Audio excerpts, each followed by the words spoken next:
আমার লিটারেলি আমি বসে আছি, আমার কোনো সোয়েট বা ঘাম কিছু হচ্ছে না, কিছু হচ্ছে না। এটা আমি জলের কাছে বসে আছি বলে নয়, এমনিও তুমি রাস্তা দিয়ে যে হাঁটবে তোমার ঘাম সোয়েট কিছু হবে না। মানে ভীষণ প্লেজেন্ট ওয়েদার দুবাইতে, এটা আমার খুব সুন্দর লাগলো। তো তাই জন্য যারা একটু বাজেট ফ্রেন্ডলি বা মানে ক্রাউডটাকে অ্যাভয়েড করতে চাইছো, কারণ অক্টোবর নভেম্বর থেকে না ভীষণ ক্রাউড হয়ে যায়। যে তুমি দেখলে যে ক্রেজে আমাদের এখনো পর্যন্ত কিন্তু ক্রাউডটা অত কিছু হয়, ঠিক আছে। বাট আমাদের কি হয়, অক্টোবর নভেম্বর থেকে ক্রাউডটা এতটা বেশি হয়ে যায় যে আমাদের জন্য ছবি তোলা বলো, টাইম স্পেন্ড করা বলো, সেটা ভীষণ একটু মানে প্রবলেমেটিক হয়ে যায়। তো এরকম ফাঁকা থাকলে সবারই ঘুরতে ভালো লাগে।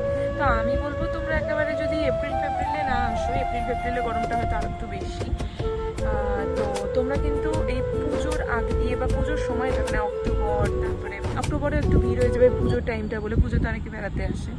আমরা ঠিক